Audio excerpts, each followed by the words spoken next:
Milei logra firmar su Pacto de Mayo.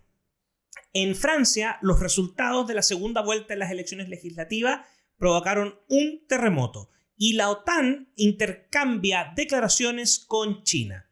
Soy Álvaro Iriarte, director de contenidos del Instituto República, y esto es Bitácora IRP.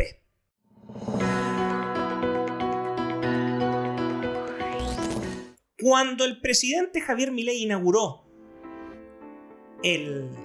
las sesiones del Congreso de la República Argentina, hizo un llamado a firmar un Pacto de Mayo, un nuevo pacto que busca sacar a Argentina de la postración, y este llamado lo hizo en particular a los gobernadores de las provincias. Recordemos que Argentina tiene un estado de carácter federal y existe una estructura en la cual las 24 provincias contemplan entre sus facultades una serie de atribuciones presupuestarias, de gasto, materias de salud, educación, hay algunos impuestos locales también. Entonces es una estructura muy particular. Y esto ha generado todo un revuelo porque la aprobación de la ley de bases probablemente abrió el camino para seguir avanzando en esta convocatoria. Y hay un dato que es muy interesante. De los 24 gobernadores provinciales, concurrieron a la firma 18. ¿Por qué este dato es tan relevante? Primero, porque el partido político del presidente, La Libertad Avanza, no tiene un solo gobernador de provincia.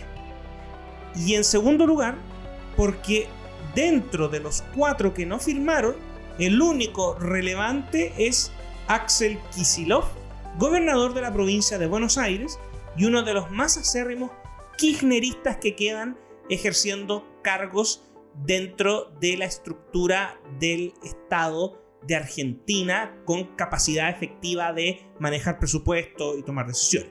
Kicillof y el presidente Milei, más bien dicho el gobierno de Argentina con el gobierno de la provincia de Buenos Aires, se enfrascaron en una disputa puesto que esta provincia recibía recursos adicionales por el solo hecho de ser Kicillof cercano a la expresidenta Cristina Fernández, que estaba de vicepresidenta en el periodo anterior, y recursos que no recibían otras provincias y que no tenían una explicación efectivamente racional o sobre la base de criterios de justicia e igualdad entre las provincias. Ahora, esto es muy importante porque el pacto se firmó en el Salón de la Jura de la Casa Histórica de la provincia de Tucumán, que es donde se firmó el Acta de Independencia de Argentina.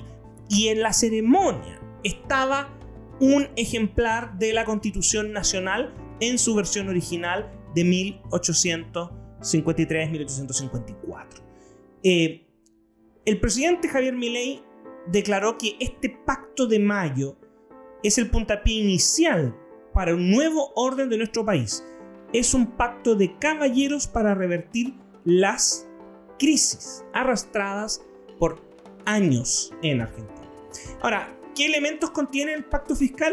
Bueno, un objetivo de alcanzar equilibrio fiscal, reducción del gasto público a niveles históricos en Argentina, una reforma tributaria de verdad, no como las reformas que presentan los gobiernos de la presidenta Bachelet en su segundo mandato o el gobierno actual del presidente Boric en Chile, que suben los impuestos, sino que acá hay una reducción de la presión impositiva, un alivio para emprendedores, pequeñas empresas y familias, una reforma laboral para modernizar las relaciones laborales en Argentina, explotación de los recursos naturales de manera responsable y sostenible en el tiempo, pero proyectando no solamente el gas natural y el petróleo, sino que también, por ejemplo, el litio.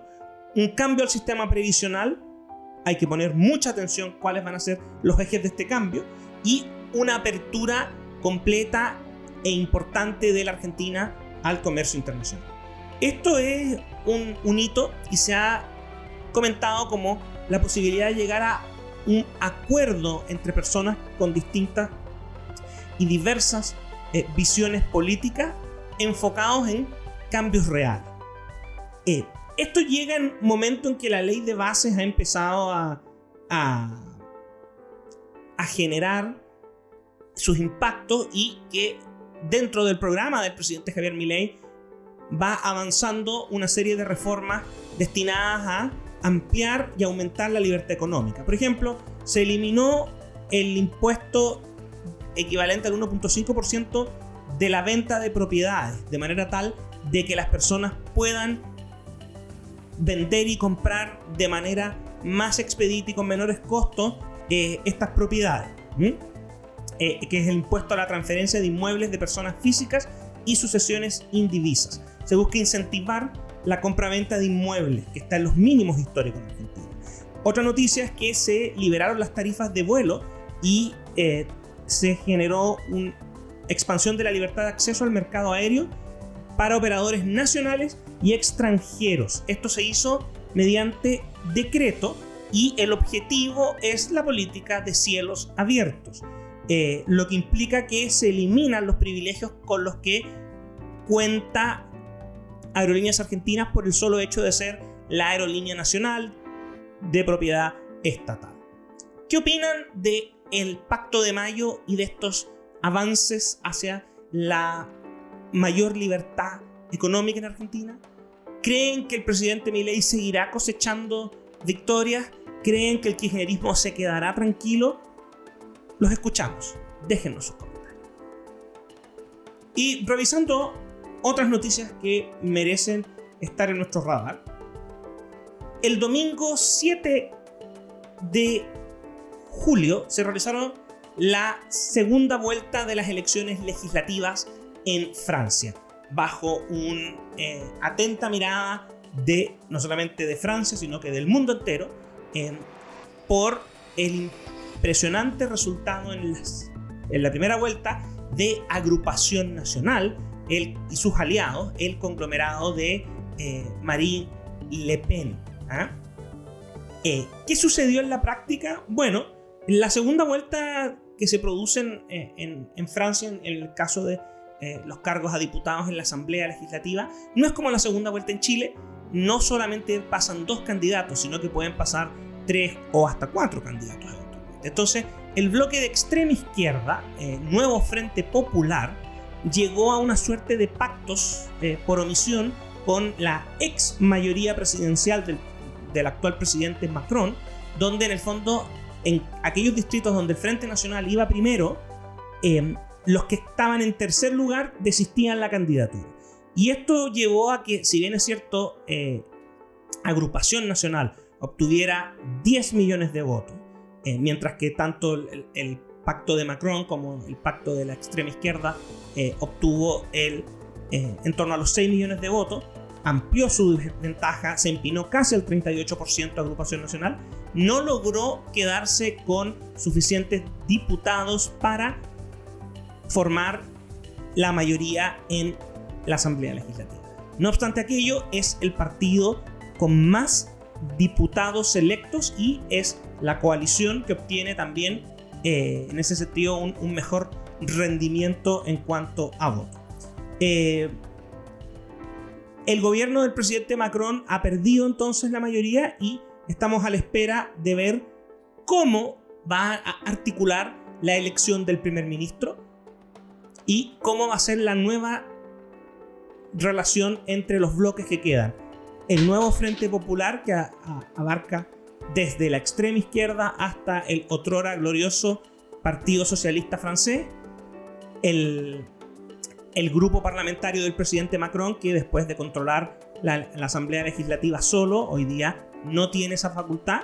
Existe cerca de 50 diputados de los republicanos y 143 diputados de Agrupación Nacional. Y en otras noticias, está corriendo todavía, se realizaron y hemos visto las noticias, la reunión de los líderes de la OTAN en Washington, en medio de un sinnúmero de controversias, entre otros, y polémicas diríamos bien, entre otros la situación que ha quejado estas últimas 2 semanas el presidente Biden, los cuestionamientos a su capacidad cognitiva, la situación por su reelección.